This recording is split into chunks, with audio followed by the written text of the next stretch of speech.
we don't talk about a lot is the UFOs that are living under the sea. I was just thinking that same thing. They're doing the Y-Files yesterday on this. It's the Bermuda USO. USO. Look at you. Wow. See? And so they Unidentified submerged object. Oh. And they said it's around the Bermuda Triangle, and they don't know what it's run by. But Yeah. the The city Y-Files, of Atlantis. and it could have been Atlantis. But also what was really fascinating was they had Christopher Columbus, his diary. Yeah, he had a sighting. That's right. And he had a sighting, and that he said a light was under the water. Like, Yep. There's no lights in fucking 1470 whatever. USOs is something that I was, from the highest ranking military individuals that I've ever spoken with in private over a decade ago, I was urged to know and understand and look at that UFOs are one thing, unidentified flying object, but USOs are the core of what's going on. That's what was conveyed to me. Now, why that's important? Why did we change it to UAP instead of UFO? Unidentified flying object, now unidentified anomalous phenomena. Okay, here's why. Because they are what's called all domain. We track UFOs with satellites pointed outward in space. We track UFOs in air, and we track UFOs under the water.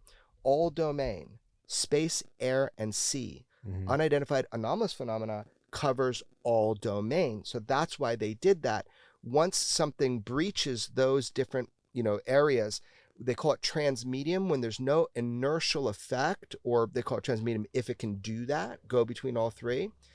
So you see no inertial effect, which is no slowdown from space to air to sea. And a good example of that would be the Tic Tac UFO event with Commander David Fravor, my good old friend and buddy, and the guy that filmed it, Commander Chad Underwood. It's the most famous UFO case ever now.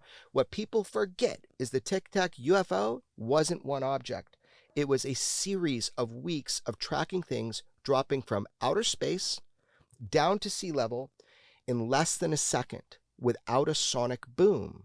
Transmedium, no inertial effect, no sonic boom. So that was happening during that whole thing of the Tic Tac UFO event series. But remember this, people might not have caught my first report. George and I broke that story before the New York Times. There was something under the water. For sure. It was docking. They were docking was the word told me. It was something, a USO under the water.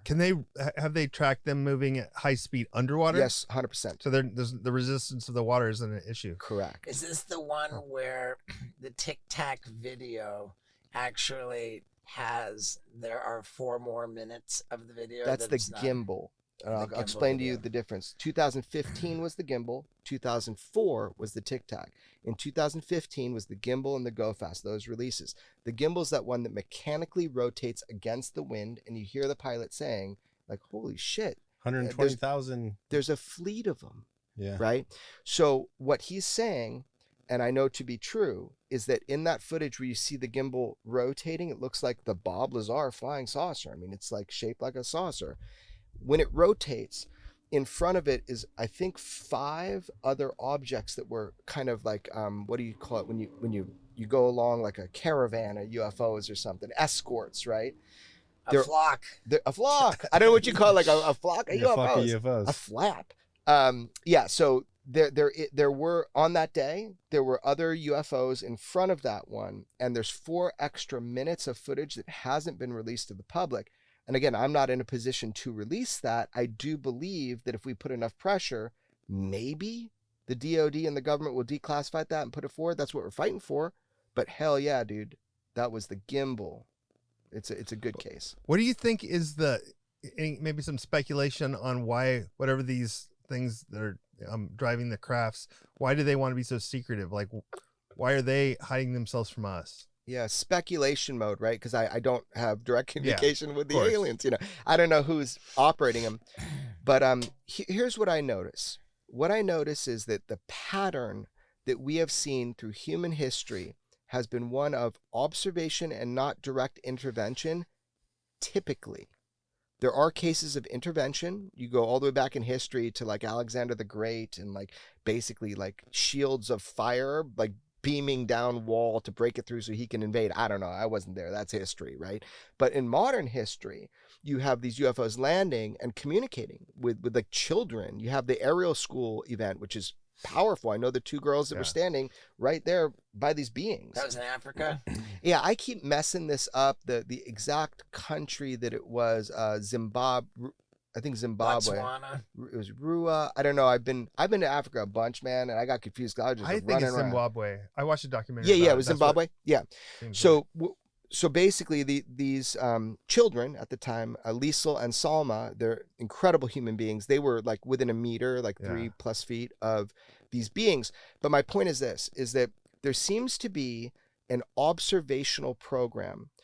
That is the primary thing. Now, some people say that's prep in the battlefield. Some people say they're studying us. Look, we're the greatest show in the solar system, planet Earth. I mean, come on, man. We got it all. War, fucking fighting the Kardashians. We got everything, right? So why wouldn't you watch us? Now, do you go up to an ant hill and do you like talk with the ants? No, you study them. What do you do to cattle? You feed them, you water them, you give them antibiotics, and then you fucking eat them. So I don't know what is going on, but I do know that there is direct contact with a lot of people. And what's said to them has kind of been ubiquitous. They kind of repeat the same kind of stuff, whoever these people are that are flying these things. Now, can we trust what they tell us? Oh, fuck no, man. Trust is earned. And if you're not revealing yourselves, you're not revealing yourselves. The true architects of the secrecy would be the visitors themselves. You should read a book called Childhood's End by Arthur C. Clarke. You know who he Arthur C. Clarke was a guy, like a futurist. He like predicted the internet. It's got some great books. One's called Childhood's End.